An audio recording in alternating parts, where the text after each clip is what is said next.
एक बार की बात है, एक राजा था। वो राजा बहुत ही दयालु और कृपालु था।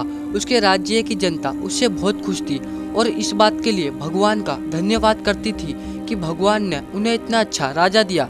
एक बार उस राजा का पड़ोसी राज्य के राजा के साथ युद्ध हो जाता है। पड़ोसी राजा के पास उस राजा से काफी ताकतवर सेना थी।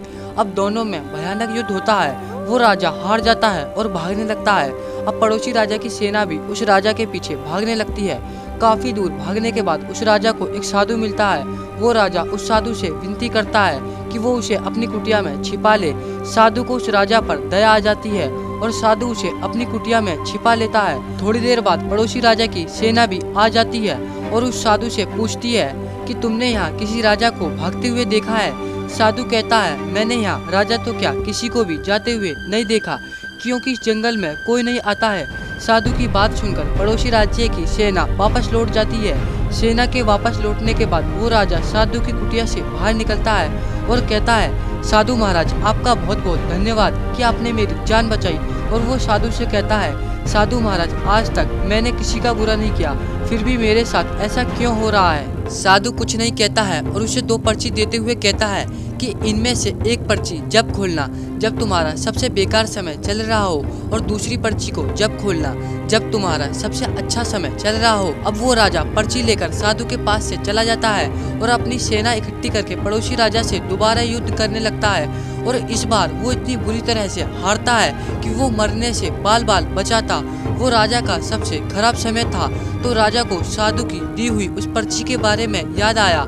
राजा सोचता है, इससे बुरा समय क्या होगा, चलो पर्ची खोलकर देखता हूँ कि इसमें क्या लिखा हुआ है। वो पर्ची खोलता है तो पर्ची में लिखा होता है, समय है बीत जाएगा।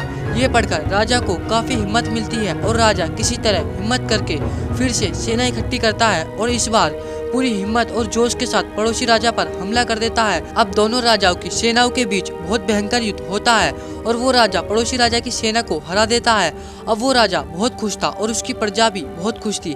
अब वो राजा बहुत खुशी से अपना जीवन व्यतीत कर रहा था। राजा के जीवन में बहुत समस्याएं आई, लेकिन राजा ने उनका सामना हंसकर किया। सब कुछ एकदम अच्छा चल रहा था। एक दिन राजा को साधु के द्वारा दी गई उस दूसरी पर्ची के बारे में याद आया, जिसके बारे में साधु ने कहा था इसे अच्छे समय में खोलना।